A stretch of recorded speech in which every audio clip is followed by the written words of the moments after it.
Welcome to the show, Lee. Thank you. So great to be here, especially at the CIO Symposium in 100. I'm very excited for that. A couple reasons. First of all, I'm a little nervous because it's not often I get to interview a professional host on the editorial side. I mean, this is the chair you should be sitting in. And I think when I told you to sit on the couch, you got a little like, I'm going to fight you for the chair. Yeah, I was like, well, there's two ways of doing it. I can just kind of lie here and talk to you like you're my therapist, or I take that chair and, I ask you the questions. So this is going to be a lot of fun. I appreciate being on the show. Yeah, well, all I should say is, as the host, go easy on me, okay? Okay, I will. You're a pro. I love your series. I watch it all the time. I love the insights, and I love the fun and the camaraderie between you and the people you're speaking with. Well, thank you. I appreciate that. I've been learning a lot, and frankly, that's why I'm most excited for today, because, I deal with marketers all the time that are trying to reach CIOs, and you talk to CIOs for a living, and here we are at an event devoted to CIOs. Yeah, right? And so, I think me and the audience, we really want to know just like what's on their minds. So before we get there, I think it'd just be helpful, just even for me, what is your role at IDG? I know you host a show, but let's talk a little bit about that. Yeah, so I am the Executive Director of CIO Communities for CIO, our publication, our media source for all things about technology for the CIO. I started my role I'm Canadian. Started my role in Canada doing interviews with Canadian CIOs. Prior to that, I was the Executive Director of the CIO Association of Canada, so I was already working in that space with the technology individuals working in tech. And subsequently started working in Canada, building up our events, talking to the CIOs on Leadership Live, which is my podcast and webcast. And then started working a little bit in the UK, and now interview CIOs in the UK. My husband's British, so we get to go to London a lot, which is my second home. Were you living in London or just visiting? I have lived in the UK, yeah. So that opportunity to work with Romy and her team on the events. I'm hosting the CIO 100 over there in September. I did last year. And then expanding this into the US. I mean, Mary Fran's amazing. She's been doing these live series for a long time, but decided to branch out and just do our video interviews and podcasts and talk to some of the CIOs. And we've been doing that here. Yeah. So this was like, when we were discussing the event, I was like, can we please, I go to Collision, I go to all the other events, I'm like, please, can we have a media booth? And so our team were like so excited about it. So yeah, we have that, that's what I do. I love it. I want to ask you about this event this year, but first, are you from Nova Scotia? Because I was looking at your LinkedIn, I saw you went to school in Nova Scotia. I married a Nova Scotian. I'm not from Nova Scotia. But did you go to college in Nova Scotia? I did. Okay. The Nova Scotia College of Art and Design. My wife said NASCAD. NASCAD. Okay. Exactly. Right. That's okay. where that's when. So I got the Canadian connection too, but I'm like a JV Canadian when it comes to knowledge. I'm working on it. And your accent is getting to be. You just have to add a few more A's in there, like not the letter A. I say the bud. Yes, bud. Yeah, bud. That's my husband always teases me about. So what are the CIO 100 Symposium and Awards this year? What are the themes that you're hearing? The key trends? What are you hearing from the audience? Well, I mean, not only for the audience. I mean, Meredith Whalen was on the stage this morning doing her presentation. Like, all our researchers that are here. Well, I'm talking to a lot of them, right? Yeah. So, her presentation really aligned well with what I was hearing from a lot of the CIOs. So, when I go out and host roundtables or we host events like this, what we're hearing is post-COVID, the CIOs went through this huge digital transformation. So when we talk about digital transformation, we're talking about getting off of on-prem servers, moving to the cloud, that type of thing. So during COVID, they were working on that, right? Mm-hmm. That was a huge thing they were doing. Then they started to shift a bit, right? So they started to look at ways to enhance, now with the Gen AI and things, ways to enhance productivity. So you're hearing that pretty specifically a lot now. How are we going to enhance our productivity? Because we've got this tool. And this tool is a democratized tool. It's like our CEO knows about it, our board uses it, everybody knows about it. So what systems and processes are we going to put in place to enhance our productivity, mostly right now internally, then we can look at utilizing that externally with our clients. Now, if they're in retail or those types of areas, a lot of them are already using it for the chatbots and things like that. And that just seems to be pretty common ground. But there's still a lot of concern around how to build it out properly, how to make sure, as one CIO said to me, data, right? He said, Lee, garbage in, garbage out. So if we don't have the right data in place, right, and it's not clean data, then we're in trouble as far as using the Gen AI, because when we're running it through Gen AI and doing what we need to do to increase productivity or create customer success, it's not going to work properly. So you've got a lot of concerns still around data. Then you have, and I'm just going to extend that a bit, you have a lot of concerns around the cost of data in the cloud. So I speak to some CIOs who are bringing their data back, looking at bringing it back on-prem. Interesting. Yeah. Almost kind of like full circle there. Yeah. And then, I was just interviewing someone here talking about edge to cloud computing. So getting that most important data on the edge of the cloud, cleaning it, making sure it's clean, bringing it to the edge, utilizing Gen AI there on the edge for the immediate efficiencies they need to work on. And then the security goes on top of all of that. Now, where does the role of the CIO fit in all this? Obviously, they're at the top of the tech organization. Has their role changed as these technologies are coming, as you're shifting strategy in terms of moving to the cloud, moving back? Is their role staying constant, or are they being pushed in different directions through this evolution? So I think, I just sat on I hosted a panel, right? And one of the questions, or I might have brought it up on that, is, Foundry put out the State of the CIO report 2024. They they surveyed 1,100 CIOs from around the globe in this research report. When they asked them about leadership and their role, 79% of those CIOs said they had an educational partnership with the CEO and the board of directors. So I usually always ask that question now. That's a great piece of research we've put out. It's giving me goosebumps. It's like a goosebumpy research, right? It's like, this is too good to be true, because it's telling us that you're taking on more of this leadership role, and you're having to kind of educate the board and the CEO and the C-suite. So absolutely, I'm hearing that a lot, and most people just go, yes, that's what I'm doing now. And I think Sheila from Aflac on the stage talked about that today, how she has someone on her board who is a technologist, so they understand it. She told me they have monthly meetings. They're really ingrained in what's happening, so they understand it. So you're getting that education that then can come up to the full board. And that's really important, I think. Now, how should marketers think about that? Should they be thinking about not only the solutions they need to provide to the CIOs, but how to give them the information to educate and push that knowledge upwards, whether it's to the CEO or board? Just trying to figure out where marketers fit into that. So I'm a former CMO. So hello, all you marketers out there. I used to do your job. Former CMO of a large consulting firm based out of London. And we were really looking at ways to engage those end clients. We worked in a lot of different sectors: aerospace, mining, natural resources, a whole bunch of areas. So look, I think the thing is, if the CIO is concerned about data, right, you should be, as a marketer, concerned about data, right? And you should really be looking at ways to ensure that the people that end user that you're trying to get as a client, right, you really understand who they are and how you're marketing to them. Now, I almost forwarded something to you. So we talked about this already, right? So I'd say as a marketer to really understand your data source. Like if you're in Salesforce or you're in HubSpot and you're building out your campaigns, really understand what that data looks like and segregate out your data. Make sure that you have those cream of the crop people segregated out of the newsletter and the this and the that.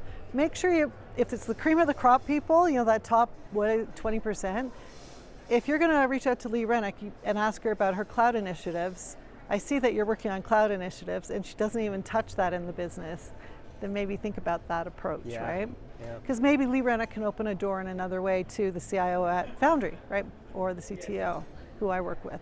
So really be careful when you're segregating that data that that top 20%. Now, as far as marketing, in the days of direct mail and all of that stuff, which I've worked in that space, you kind of just send it out and see what happens. We can't do that anymore, right? But we can be creative. So I was going to forward something to you the other night. I get a lot of Dear Lee, our company provides technology services to people like you, blah, blah, blah, blah, right? I don't delete, and usually block, right? Dear Lee, I wanted to make a bet with you, not a bet, sort of structure, I want to make a bet with you. The Toronto Blue Jays are playing on Saturday night, so I got this on Wednesday. Toronto Blue Jays are playing on Saturday night against the New York Yankees. If they win, I want to give you some really cool memorabilia And if they lose, I'd love to have a 15-minute chat with you. Wow. I'll forward it to you. That's fantastic. That stopped me because I was like, wait a minute, I'm not really, sorry Blue Jays, but I don't really follow you. But I caught your attention though, caught my attention, Yeah. right? And I didn't have to market to my role specifically, although they were. Yeah. But they were just putting out a campaign that was kind of fun and playful. Yeah. And I almost went, you know what? Yeah, I kind of feel like it. And then I remembered I'd met some people who said the Blue Jays were in last place of their division. And I was like, this person, this team, they're super smart. They are digging in a little bit further, right? Well, talk about personalization. Yeah. Wow. Yeah. So I think that's it. If you're a marketer, know your data, just like all the tech leaders are, right? And if you're going to approach the CIOs, put them in your top 20 list and look at the nurturing, how you're going to nurture those leads, right? What are you going to do to make it special for them? I know a lot of companies come to events like this and just for that opportunity to do that. We have a lot of great sponsors here, but again, when you're with those people, how are you going to nurture? What are you going to do to make it special for them and want to have them talk to you? Yeah. So I think it's a good segue to get a little bit more personal. You were a former CMO. Now you spend all your time talking to CIOs. You lived in Nova Scotia. I have a Canadian rapid fire special round for you. This is, My Canadian wife helped me with all these questions. Okay. I actually don't even know what all these questions mean. Oh my God, I might not either. Okay, let's do it. Some are easy. All right, so Let's do it. when you go to a restaurant and you're having pancakes or waffles, do you actually ask if they have real maple syrup? Absolutely. Yeah, my wife does too. Well, yes, in most countries, in Canada for sure. That's just a given. She'll do it in like Wyoming, and they look at her like she's crazy. Yeah, well, and every time, and to add on to that, for all my British friends out there and colleagues, I brought Romy some maple syrup last year when I went over to the event. Nice, there you go. Do you measure your height in inches or centimeters? Well, I'm an old school person, so it's definitely inches. Okay, all right. Double or iced cap? Neither. What does it even mean? I don't even know what that means. Double? Yeah, what's a double? It's like 2 creams, 2 sugars. From where? Tim Hortons. Oh, it's a Tim Hortons question. I should have known she did that. Does she love Tim Hortons? She loves Tim Hortons. Okay. Yeah. Mr. Rogers or Mr. Dress Up? Dress Up. Is that like a Mr. Rogers one? Better. Better. Yeah, I think he has the little puppets, the horse, one was Finnegan and one was, I can't remember. All right, but I remember sitting in front of the TV watching. Mr. Dress Up. Yes. Okay. Thank All right, you. there you go. That's Very cool. The Canadian rapid fire I love it. get to know Lee round. All right, so I want to ask you about the CIO US versus UK in the sense that we do this event here in the US, we do it in the UK. Different challenges, priorities, is everything the same globally? Like, what are you seeing internationally versus the US? So I've been working with the UK team on this. Like, I'm a judge. I've been a judge for all Canada, US, and the UK. And we can throw Canada in that too. Just yeah. differences you're seeing. So last year when I hosted, so this is almost a year now. So there's a lot of discussion around data sovereignty, data again, but sovereignty. Like, so for instance, last year I interviewed somebody who was, I think, at Coca-Cola, and we talked about data sovereignty. So when you're working with vendors, so here's to the marketers, right? If they're in Europe, they have data sovereignty, so their data in the cloud is going to be based on the countries that they're doing their operations in, right? Right. So what the CIOs were saying about that was like, I'll test vendors based on what aspect they can give me in each different country and see how that goes. So that's one thing for the marketer. Oh, interesting. You might get in Europe that aspect of them testing out where they want to host their data and how they want to utilize it. So that's one thing that definitely came up last year. Right across the board, I'm concerned, and a lot of tech leaders are concerned about diversity in our sector. I think in Canada, it's 24% of women are in the tech space. I just talked to Julie Uska here from Colorado College. We talked about that. So a lot of the women I talk to are extremely concerned about making sure we have diverse workforces, and they're looking at ways to nurture and mentor, woman tour as I call it, people coming into the sector, because what we're finding out from our research is, you don't have to, the straight old coding guy and the IT crowd guys, right? You don't have to be that anymore. You have to have multiple skills, and we talked about that from the standpoint of Is that a perception problem where women think that they need that, and it's almost like a barrier that they don't need it, but they think that they do, and that's preventing getting more diversity into that Yeah, field? there's a few things that are happening. Women sometimes overlook applying because they don't feel they have the skills that they need. And men will apply regardless. So you've got that aspect of it. And then also sometimes at the interviewing stage of things, if women have gaps in their CVs or stuff like that, they're not always considered. So you've got them potentially not always applying. And then also when there's a bias, right? That's all very well documented. There's that bias, right? But if we're looking at the overlay of generative AI on business, then we have to make sure those biases are not in there for that, and that's going to require a very diverse group of individuals working on that for companies. Yeah, interesting. I want to ask you about Gen AI in the sense that obviously it's all everyone is talking about and it's everywhere. I've heard that projects aren't moving as quickly as I think the marketers would like them to be moving. What are you hearing around Gen AI adoption and moving forward with projects, and maybe some people just kind of taking a pause or going a little slower than the vendors would like? Yeah, I agree. It is going slower. And again, it's back to that point I made earlier. We're using it. One CIO said to me, I'm just trying to remember, but one CIO said to me, there's the opportunity to use it for productivity in-house. So we've talked about that on the stage today, and I told you that, like, how do we improve our productivity with our internal processes, right? Whether that's improving our data, all of that stuff. But there's still not a lot of governance, what I'm hearing around using it externally for clients, and there's still a big learning curve, right? So I think Meredith pointed that out. There's a huge learning curve, so it's like, okay, we've used it, maybe they've used Copilot or they've used something internally, it's working well, but how are we going to make that work for our customers, and what do we want that to look like? And so I think it is slower now. People are being a little bit more cautious, and I think when it started there was this pressure, because it was democratized, right? There was a pressure. Now we're all kind of using it, double dabbling in it. I mean, how often? I don't use it that frequently, you know? I'm not like, ooh, I need to, I use it all the time. But okay, that's good. So I don't. Probably not as much as I should, but it's funny, I actually use it a lot with the podcast. I do a lot.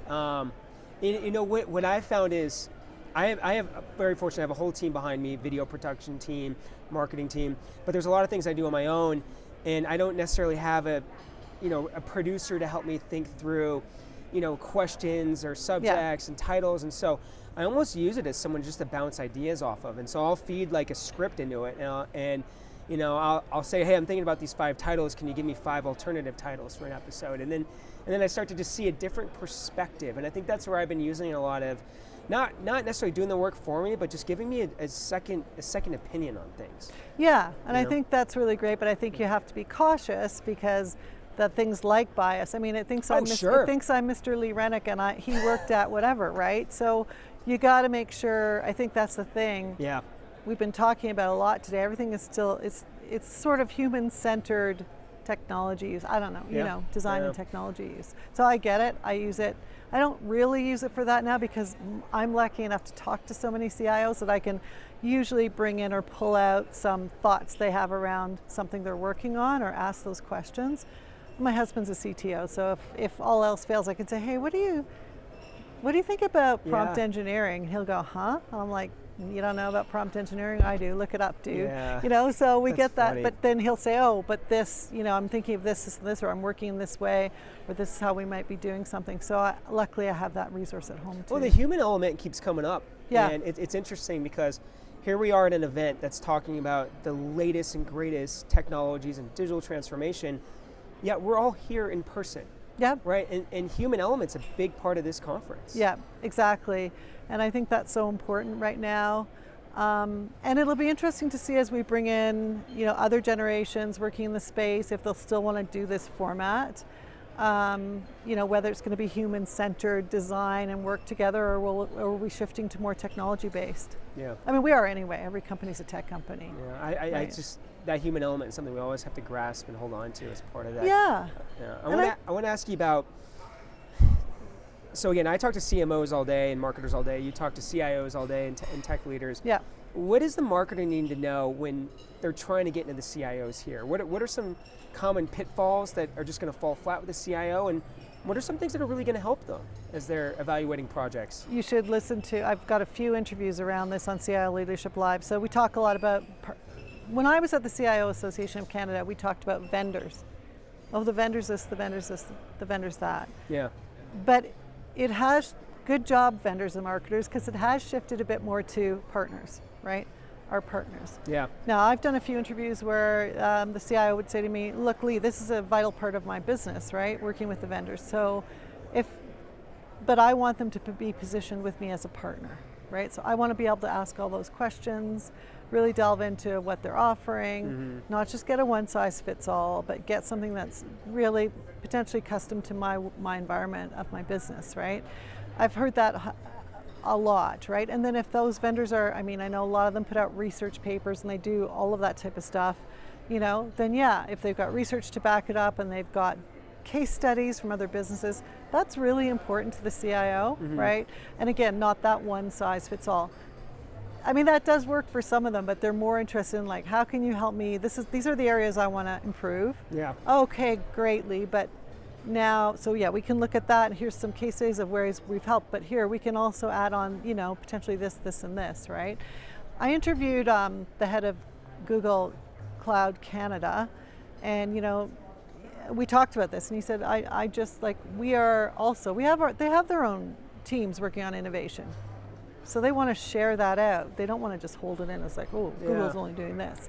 So I think the marketer needs to make that completely evident and get that CIO to ask the question, well, how can you help me? I'm concerned about this and this. Oh, here's a paper, here's a case study. Here are and please don't bombard them with a lot. Here are the top 3 points, around this case study, right?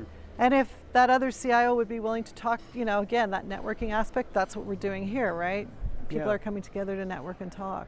Now, in Foundry research, we talk a lot about the growing buying team, and we have a lot of data to support how big that buying team is. How is that backed up from what you're hearing anecdotally? I think the latest research, we saw 28 people on the buying team across lines of business and IT.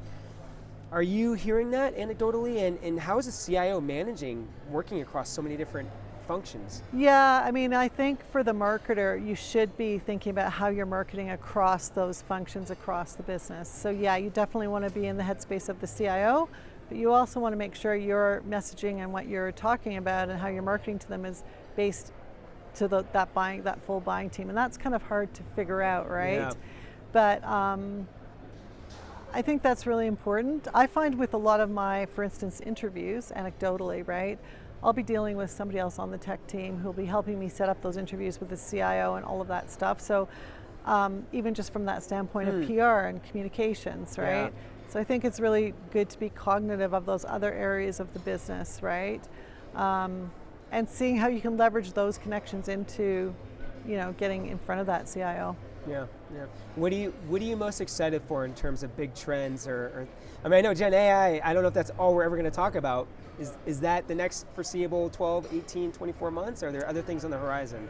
I interviewed Phil Perkins, who's wrote a book on digital transformation, with Cheryl Smith, who's the former CIO of WestJet, last year or the year before.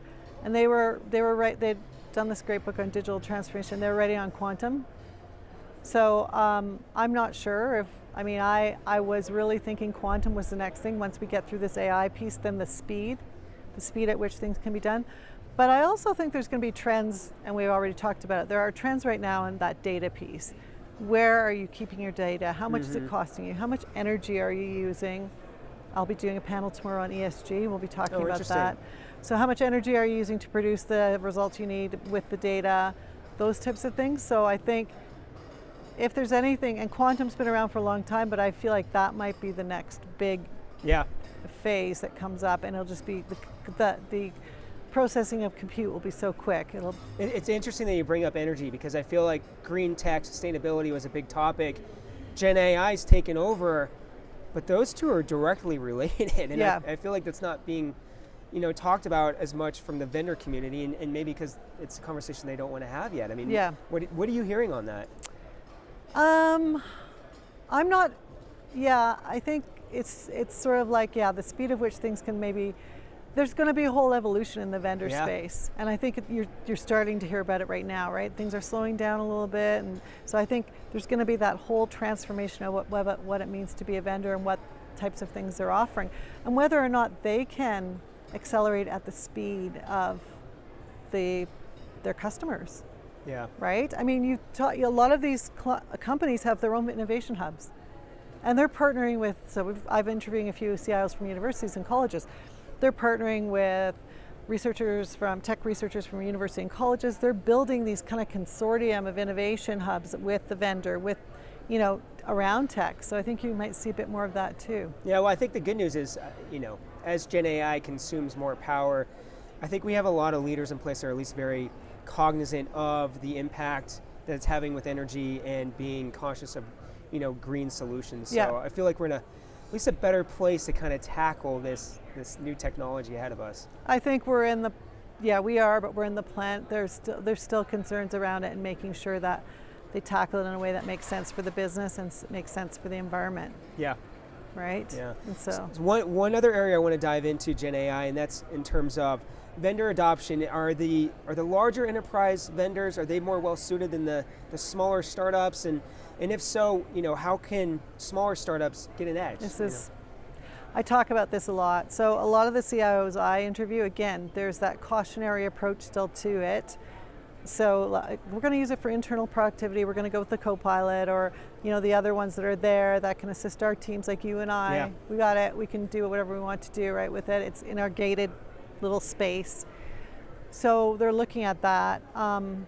You've got a lot of, and I know this, you've got a lot of vendors out there who are going out and saying to the CIOs, oh, we can help you develop this, we can help you create this innovation or this more rapid response time for XYZ with Gen AI.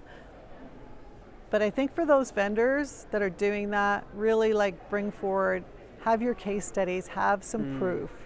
I think what a lot of CIOs what I'm hearing is they're finding right now is there's a lot of companies, mid-sized companies going out there saying, we can help you with X, Y, and Z, and we can help you do this, this, and this. And it's like, okay, but what have you done? And it's relatively so new that maybe those companies haven't done it. So I'd say, and even if you don't have a case study, whatever your planning is from your own sales perspective of what you're selling and your experience and your expertise, it's still okay to market it. You don't have to say we've had 4 clients do it. If you've got a valuable proof of concept and something that's really going to improve someone's business, then go out and show it to them, sign your NDAs, but show it to them and be transparent as to how your team and your innovation can move them forward. Yeah, that makes sense. I think authenticity is a key part of that too, right? Exactly. So don't just make claims out there, be transparent, be authentic, show use cases if you can. Yeah. How do you, going back to what you said about how we've kind of replaced the word vendor with partners, marketers and CIOs have come together a little bit more. How do you see that evolving over the next couple of years? Whoa, that's a pretty loaded question. I saved the best for last. It is. That's a tough one. That's really tough. I think some of those mid-sized companies are going to, as we said, build these processes out and these strategies for companies to say, we can help you either with our human capital, with our teams, or with our innovation, our tech, what we're doing. We can bring in our teams, we can collaborate, we can support that way with this expertise. We were talking about talent on stage, right? And training, so there's going to be a lot of new training internally. So I think if you can come to that CIO or in that company and say, look, we've already got a data, group together, here's their expertise, here's what they've built out, this is what we're proposing to do for you. I think you might see more of that collaboration than instead of here, buy our cloud services, right? So I think that's what I would be looking at doing if I was a marketer. We know the big guys are out there and we know they're doing their stuff, right? And we're all pretty absorbed in that ecosystem, most companies. But what are the things you can do for a company that are really going to bring some of your expertise, whether that's your teams in, the innovation that you've built out or whatever you built out, whether it's Gen AI or data or whatever, and really maybe hone on the top 3, talk to them about the top 3 things they're doing and how you might be able to help improve that by bringing your teams together. Yeah, that almost reminds me earlier in the conversation where you were saying more CIOs are having to report up into the board or the CEO, and they need an education partner to help them, educate the CEO and the board, and it almost replies to that. And to me, that comes back to, me running a sales team and telling my reps, don't just be there when people want to buy from you and have products. Like, Yeah. be a valuable partner. Yeah. Let's share our knowledge. We have a lot of research. We have editorial insights. We have people like you that talk to CIOs. Like, how do we share that to help our marketers be more successful in educating their teams and their CEOs? And I think it's just being a good partner, right? Yeah, it is. It's being a good partner, and it's like, I think of my days, I worked in the music biz back in the day. What haven't you done, by the way? It's like, we should just do the Lee Rennick list of jobs show. No, because of my marketing background, but I did work with all the labels and stuff, and it was like all the ways we looked when there was a new, so let's say Gen AI is a new artist on the block, sort of, right? Been out there for a year. And now we're like, oh, okay, great, this artist is fantastic, man, we're grooving along, whoop, whoop, or whatever, right? All right, that's great. So now how do we want to take all that energy and bring it into, work with this partner and that partner? How do we want Pizza Nova to benefit from whoop, whoop, right? Yeah. And so it's like taking some really great expertise, that artist you have, and then saying, oh, hey, we could do these cross promotions, or do these overlays of contests, or do this and this and this back in the day, right? It's kind of the same thing. It's like Gen AI is that rock star right now. It's pretty popular. Yeah. And will be continued to be, popular.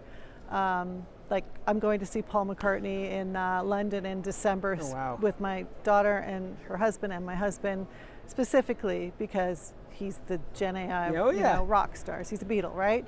So that's what you want to create. Create that for your clients, be that partner, be that soundtrack to their innovation, right? That's a nice analogy. I'm going to use it again. And really inspire them, right?